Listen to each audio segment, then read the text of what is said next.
that book, if you're 1% better than your competition, you'll beat them every time. Not sometimes, just 1% will do it.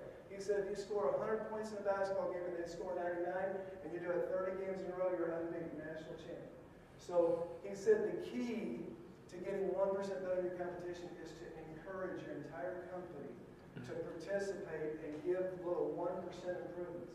Now, most bosses are the boss, and they run with an iron hand, okay? And they're not asking people for help.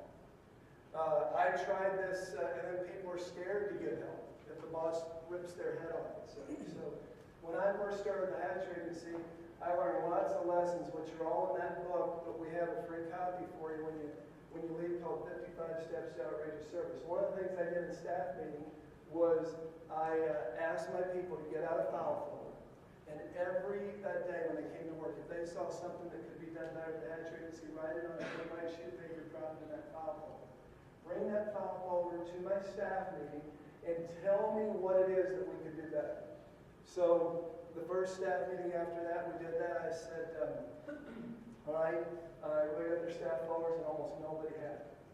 So being the great coach that I was, I gave them a motivational speech about how they needed to have it the next week.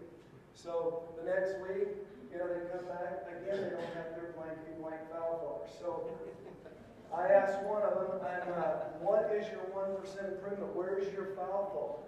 And he was a young guy, and he said, I don't have mine. But I don't have my file folder, but I do have a suggestion. He said, people are leaving the stapler on the top of the copy. This is a true story. People are leaving the stapler on the top of the copy, and what I'm afraid of is that a staple will get loose, it'll jam the copier. We'll have to call the copier man, and we're shut down. I don't think we should leave the stapler on top of the copier. I wasn't real fired up, but trying to be positive. I went to the next person. Now the next person was my number 2 person at the time. And I said, do you have your staff folder? And she said, no, I don't. I said, well, what's your suggestion? And she said, he got mine. That is exactly So at that point, I reverted back to all coaching. And I went, because I coach, I didn't say this, I had 5 kids. I coached every one of their sports: soccer, wrestling, football, baseball, all of it. I've coached them since they were 4. Just so you know, it's turned out pretty good. My oldest daughter is now playing basketball at Arkansas Division I. I have twins. One was just soccer player of the year as a sophomore. She's already got Division I offer. So they're all going to be better than Dad, okay? I'm not convinced necessarily that they're better athletes. I'm not saying that I was great or they're great. I'm just convinced that they have the best training, the best coaches, okay? Because we have all kinds of coaches out of this facility we built. And we're well organized. I don't think they're freaks of nature. I just think they shoot the basketball better. They have all the proper fundamentals. My son's not super fast. He just pats them and teaches them the moves right early, and they work. Okay? So, kind of back to coaching. I was coaching 9-year-old girls soccer. And I had taught them how to head the ball, but in games they would never head the ball. It's kind of not a natural phenomenon for women to want to head that soccer ball. It hurts their head. So before one of the games, I showed up with these $2 bills. And I brought all the girls in and I said, here's the deal today. If you head the ball, you get a $2 bill. If you head it 10 times, you get 10 of them. There is no limit on this incentive. You head the blank ball and you get a $2 bill. Well, they headed the ball. And it changed because we got them out of their comfort zone and they were different ever since. Now, in staff meeting, when somebody does something good, or they give a 1% improvement, or they help so-and-so out, or somebody brags on somebody, I don't really say anything, I just hand them a $2 bill. Sometimes if they made a good sale, we hand them a $2 bill. And you'd think that that wouldn't make much difference to adults. One weekend I was up at the office, I was trying to find something, I went into one of my salesman's offices and I opened her closet door, and on the back were over 200 $2 bills taped to that door. It was her own private, trophy room. Okay? So people care about getting recognized in public. They do care about money. I've had people say, hey, I bought, a coat with my $2 bill. Or some people carry them around in their wallet because they're starved for recognition. Okay? But I promise you it works. I don't care what it is, but you have to find a little incentive. And it has to be permanent. It can't just be one time. Mike, before we went in here, said, Greg, the problem is you give a speech, you get them fired up, they go home and they forget it all.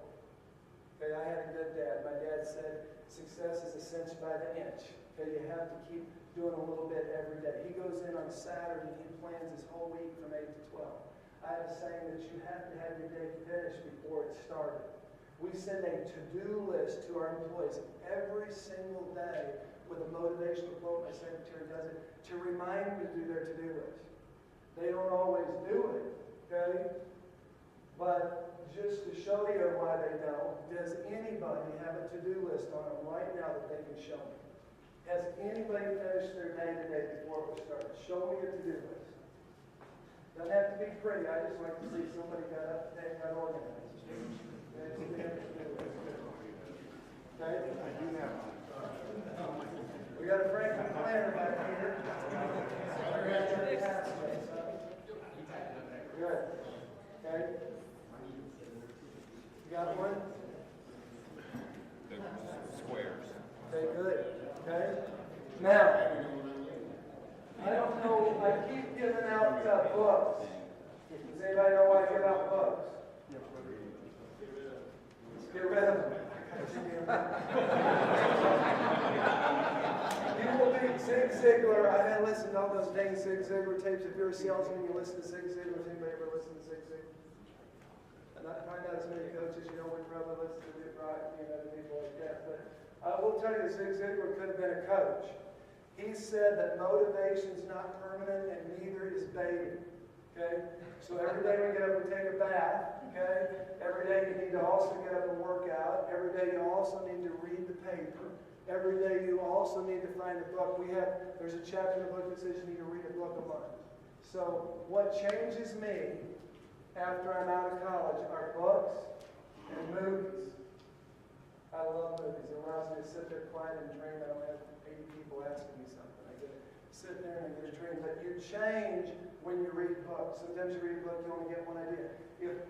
Sometimes you'll have a speaker and you're thinking about your girlfriend or your wife or whatever during this whole deal, but maybe you'll just hear one thing that makes a difference. So you've got to start adding those up and improve. There's a book I just read this week. A guy that's in the investment business on my birthday sent me a book, and I always have trouble remembering the name of the book, okay? Above all else. Okay, so everybody, if they were smart, would write down right now, above all else, and they would go buy that book, okay? But I'm going to read you it. It follows up the 12 pillars, okay? Now think about this as a wrestling coach, as a person. Think about it as you own an insurance agency, and you tell me this won't work in any arena. Okay? Here's what the guy said in the 12 pillars. He said, number one, work harder on yourself than you do on your job. What that means in the insurance business is don't just go to work on self-improvement, work on reading that extra book, work on getting your insurance designation.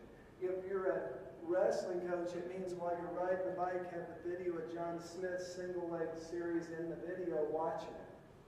It means, or there's all kinds of tapes, like I bought one for all 50 high schools or whatever that we had, and it was like how to build a program, and almost none of the coaches watched it. It was a video series that we paid $70 or $80 for. But, you know, when you're riding the bike, when I ride the bike, I read the paper. It covers up the time. I can't see it. Always see if you can kill two birds with one stone, because who's your competition?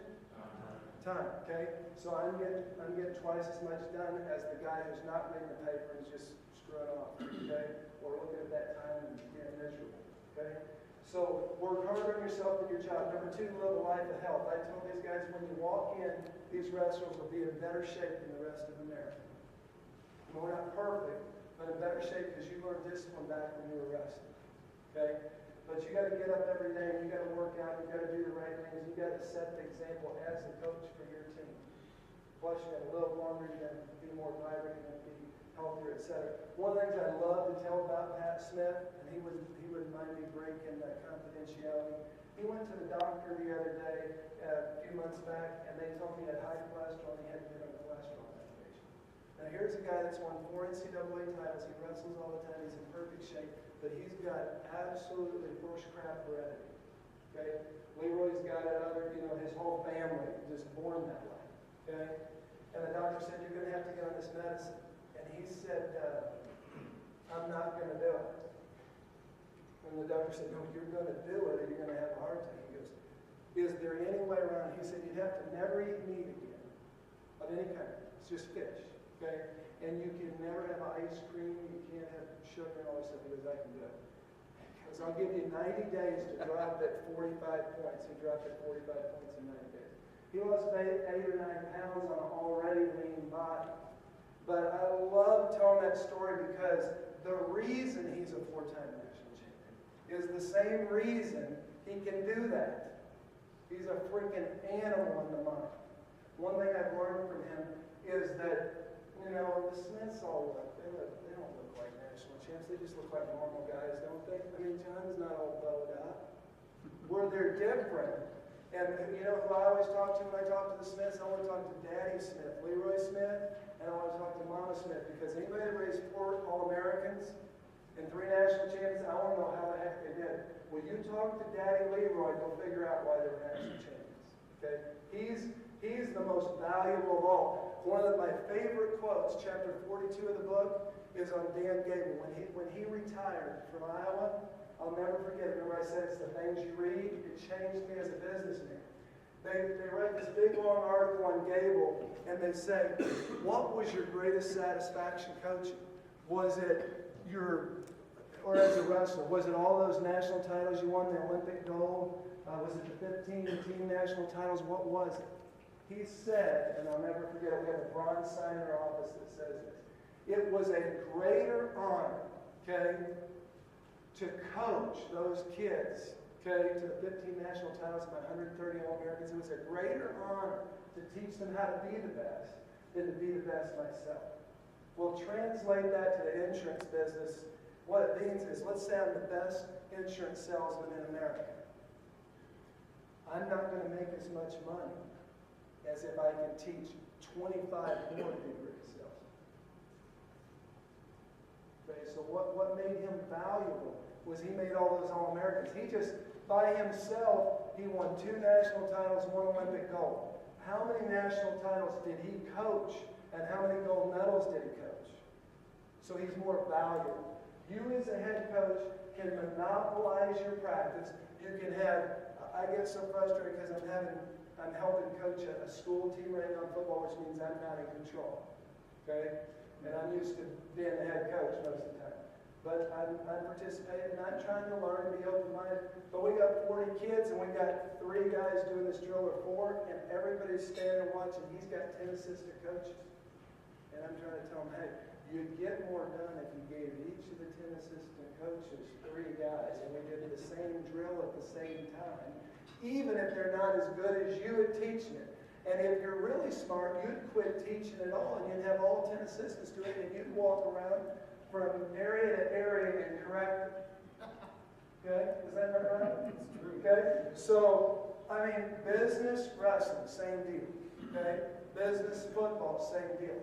Football coaches are better CEOs than wrestling coaches. They have to be. They have 12, 13 assistants. They have 100 players. Whether they meant to or not, they have to figure out they can't do it all themselves.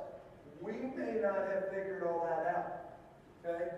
So those are kind of some of the things we talk about. Back to this 12 pillars. Work harder than you do on your job. Live a life of health. The gift of relationships. Me and Mike Moore have a relationship. He calls me, he asks me for money, I give if I can. Okay?